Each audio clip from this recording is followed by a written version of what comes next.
E aí galera, e aí é a Fan 150 2014 parte 2 aí, a montagem e o funcionamento dela, galera.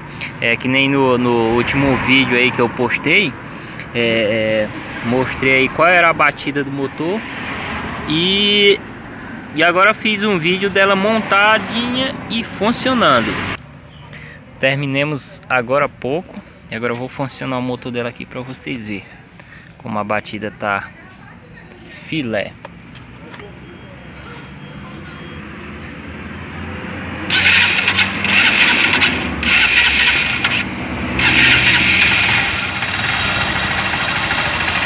Olha aí galera, como a batidazinha tá perfeita. Só era o pistão batendo saia. Ó.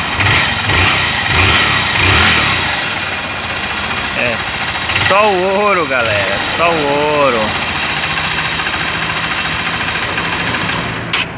Bem, isso galera, foi a Fan 150 2014 parte 2.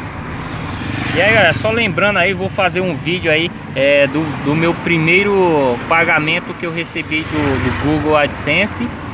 E vou mostrar para vocês como foi fácil e simples e como vocês podem fazer caso vocês queiram investir na sua profissão, ter um ganho extra. Em breve estarei fazendo um vídeo aí como fazer esse procedimento, né, que eu fiz. Eu pensei que era extremamente difícil, mas quando eu comecei a correr atrás, achei muito fácil, gente, muito fácil. Pensei que era uma conta específica, mas achei muito fácil, fácil mesmo. E aí galera, é isso aí.